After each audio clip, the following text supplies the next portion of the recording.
G'day, omdevaji, Sheshnag Mandir. What on earth is Kundalini? Those books are available on Amazon. This video is about the second part of my heart experiment. Fair go.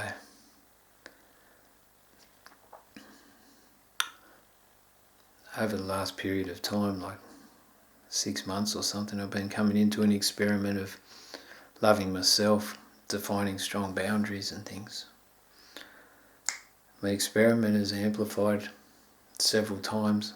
I've opened my door to couch surfers, so I've brought different energies into my house, and that's been really fruitful in regards to the amount of love that I experience and the amount of love I receive and the amount of love I can give. And then my dog, Lakshmi, she's been paramount in the experience, as well as an experiment into non-attachment or detached loving, where I've brought some dynamics into my life where I am cultivating love in a different way to what I ever have.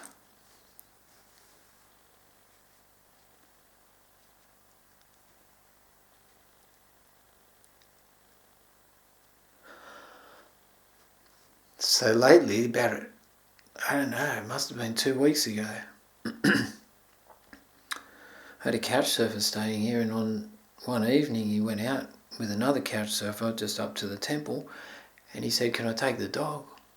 It was about 7 o'clock at night. I was busy playing a video game. I said, "Yeah, no worries." And then I thought, oh, the dog might run off, but I didn't tell him. And then he came back an hour later, after he'd been talking with the other couch surfer, and said, "Oh, did the dog come back?" And I said, "Mate, you were responsible, but let me guess, you got distracted by the other couch surfer, and now she's gone." And my dog went missing for 2 nights. And I was like, scared about the uncertainty of her. And if you've ever owned a pet, then there's not much love like the pet, because especially a dog, it's always happy to see you, always wants to be close to you, just loves quality time. So I was really sad that she went away for 2 nights, and I was at a loss, mate, emotionally. I couldn't even look at the guy. And he took it well, and I cultivated an ability to not be totally loving with him, but not to abuse him in that. Eventually, because I live in a beautiful community, it's got a Facebook page, and there's like maybe 2 kilometres around my house either way, there's people that live in this country community. And after 2 days, 2 nights, on the 3rd night or 3rd evening, I got a call off one of my neighbours about 1 kilometre to the south. Said, "Oh, your dog just ran off the road into the bush." I go, "Okay." So I went over there at like 7 o'clock at night and went into the bush and called her, and then she just turned up, and she's happy as anything, just jumping around, happy to see me, but she was scared because she thought she was going to get a boot up the arse, and I couldn't bring myself to punish her. I just was so happy to see her that I was just happy to be reunited with my dog. So she stayed for 2 nights, and then I was up at the temple moving some sand and stuff, and I must have been there for an hour and a bit, and for the last 5 minutes, I kept an eye on her all the time. The last 5 minutes she ran off. Bloody shit. She ran off again. Couldn't find her. I thought, oh no, what's she doing? She might have gone back south.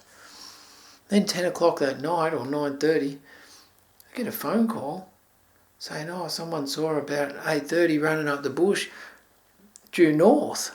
Oh shit. So then I went over to this like beautiful people's house, and it was really great for me because I learned a lot about the community, several houses I've never seen, and several neighbours I've never met, all welcomed me into their space and said, "Yeah, mate." So there was one house that was still awake with lights on, 9:30 at night. They said, and I said, I drove up, and they came out going, "What the heck's going on here? No one ever comes here this time of night." I said, "Oh, sorry, my dog's like in your property." They said, oh yeah, we saw that on the Facebook group. Go and help yourself, mate. Go and look for the dog. So then I'm yelling for her in the bush and she comes back. I don't know what night that was.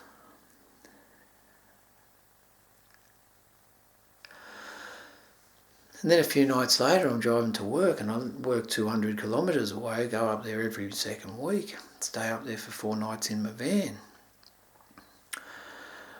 They've redone the road going from here to what we call the Midlands Highway, about 20 kilometres from home. I got distracted in the car for about a little while, and I was coming around this corner, but they've resurfaced the corner and it's a bit sharper than it used to be.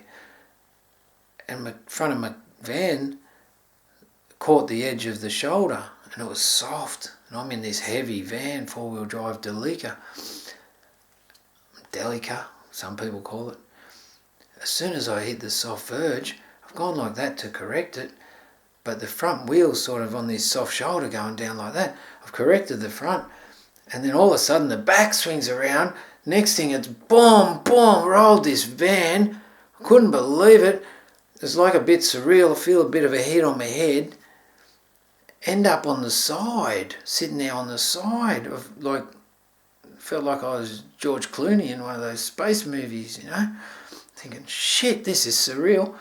So I undid the seatbelt, looked for my dog, running round saying, Lakshmi, Lakshmi. Couldn't find her under the mess of the bed and shit that was all on the left side of the car, which was laying on the road. Then I got out, look under the car. She'd not squashed under the car. She'd nowhere to be found. She bloody went missing for another 2 days. I didn't know how hurt she was or anything. So my heart experiment, I went to hospital, got checked out with my neck and ribs and stuff. They're all cool. I'm like uninjured. Like I got a little bit of bruised ribs, a little bit of muscular tension, but I'm pretty good, all things considered. The car's a write-off. I've got to go to Brisbane, get another van on the 22nd. That's not the point. The point is, when I got out of hospital, I came home, printed all these posters to do with my lost dog. Then I drove back through the valley and knocked on all the doors that were around the crash site saying, my dog's lost, can you call me? Because I was worried about her. I thought she was injured, didn't know where she was. But I wanted to reassure the farmers not to shoot me dog, because out there they shoot first and ask questions later, because dogs eat their bloody sheep. But I'll tell you what, I met some of the most amazing, beautiful souls, and I'm talking like me, mate. I'm a part of these spiritual communities all to do with love and connection and shit, and like these eye gaze and shit. I've never met so many beautiful human beings when I was talking to these farmers about my dog. Like one of these dudes in the general store place over here, he said, he's like got a beer gut, he's got missing teeth, he's got his durry and he's like stained over his shirt, and I go, oh, I lost my dog, bro. He goes, oh mate, that's terrible. How can I help you? I said, oh, can you put a post? Yeah, certainly. And we cover these, heaps of people come here, so any news that I get, I'll call you straight away. It's like, bro, you're like the salt of the earth. I'm thinking, oh, Namah Shivaya. This is just such a beautiful experience. So, the person on the corner that thought I was crazy when I rolled my vehicle and I got my torch and I'm running around looking for my dog, calling out a foreign language like, Lakshmi, Lakshmi. He's like a lay preacher. And he's saying, you're in shock, mate, you're in shock. And I'm saying, no, mate, I'm looking for my dog. The dog flew out the window, I can't find her. He's going, you're in shock. I said, mate, I just want to find my dog. And mind you, I've just like been in a car wreck that's ridden off, sitting on the side of the road. But 2 nights later, the second night when I came out of the hospital, put the posters down, couldn't find my dog anywhere. Then I thought I'll go back, I'll do what the evidence says, put my shirt near the crash scene. So I put a shirt, I went back late at night, and then I get a message, oh, she's been seen at this farm. So I go to this farm, which is close to the crash scene. Big dude, he's about 190 centimetres, built like a brick shit house in Australian vernacular, right? He's like massive. He walks out his driveway. I was on the phone to the guy that sent me the message that said that the guy, this brick shitter dude, he's like on the farm, saw my dog. So I'm going, oh, bro, there's a big guy here wondering who I am. I've just got to get off the phone now. So then I talked to this beautiful man. He's like big, soft heart. He's got 3 of his own dogs. He's like farm boy, works like 14, 16 hours a day. He goes, yeah, mate, I saw your dog. Tried to round her up. She didn't come near me. She just ran up off that road. And there's like a road that goes like as far as you can see, like it's in the distance. You know, see that bush up there near the road? I chased her up the road, but she like just ran into the bush. So if you go up the bush, you might call her and she might come back. So I went up the bush until it was dark. She didn't come back. I'm thinking, oh shit, another night without me dog. I'm thinking, oh. And then the next morning I get a call at 7:45 from this lay preacher who's on the corner who thought I was off my head. He said, mate, I got your dog. She's on my balcony. Mind you, the farmer guy said, she's not injured, bro. She just ran away from me. She ran like miles away. She cool, mate. And I said, oh, her name's to this farmer guy. I said, her name's Lakshmi. But she'll reply to Lucky. He says, yeah, she rolled out of her van, bro. I'm pretty sure she will be called that. Oh, it made me laugh, I tell you. But anyway, the next morning, got a call off the lay preacher who was on the scene. He said, I found your dog, mate. She came back. She's on my balcony. I've given her a bag of sausages and some water. She don't want to come near me. I'm leaving at 8:30. I said, I'll be there at 8:15. So I got there at 8:15. There's like, the dog's jumping up 4 foot high. Couldn't believe that she saw me. And I'm thinking, oh, man, she's probably happy I'm in one piece. I'm happy she's in one piece. And the love that I felt. Then I drove back through the valley and took all the posters down.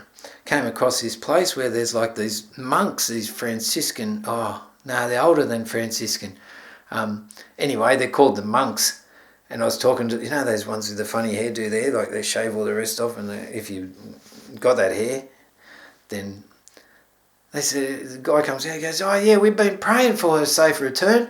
And I'm thinking, brother, like, this is such a beautiful experience. He didn't have much time, he was busy, but for the monks to be praying for him, the farm boys to be looking out, the corner store to be looking out, the place at Lodina Orchard, she's beautiful. If we hear anything, anywhere there was public people going, it's like the whole community knows about my dog now, and it's like, oh mate, the love that I've seen from these everyday people, I'm thinking the truest and purest form of humanity lies in the everyday person.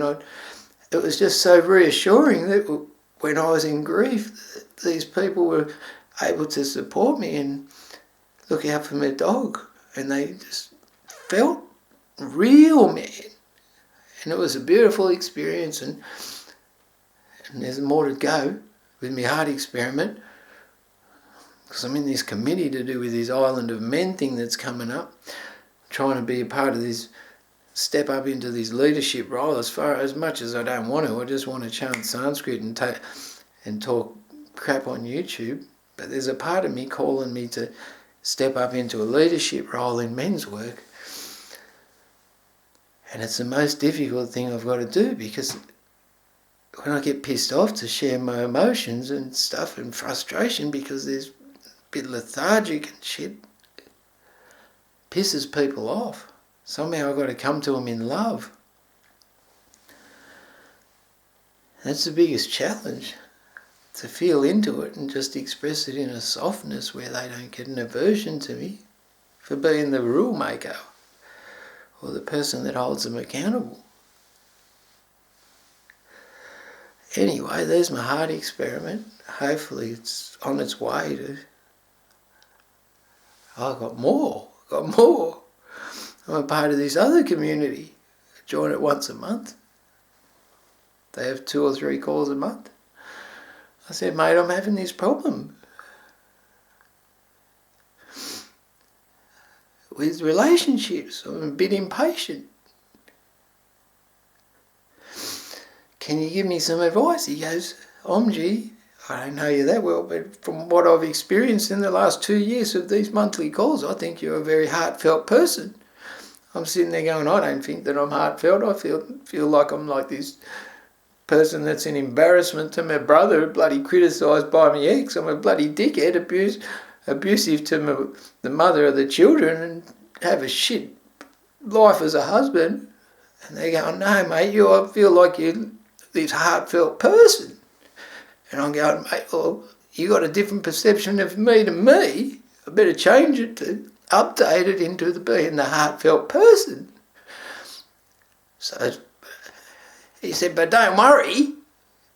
Being heartfelt's one thing, you create emotional resonance with someone, but if you want polarity in your relationship, you got to breathe into your body and you got to have a hard cock as well, mate, because the heart is good for friendship in a relationship and emotional empathy, but without breathing into your body, having that fucking stiffness and the hardness in your core, women don't find you attractive, mate. So I'm sitting there going, oh, shit, I've got to be this rock-solid body with an empathetic heart with this divine wisdom pouring through. I'm thinking, shit, mate, this is a challenge not for the light-hearted. But I'm here and I'm good to go. There you go. Heart experiment part 2. Oh, shit, I'm sweating. At least I'm not laughing and my ribs hurting. There you go. omdevaji, sheshnag.com. Share the world, share the love. Oh, that hurt. Oh, Namah Shivaya. Peace.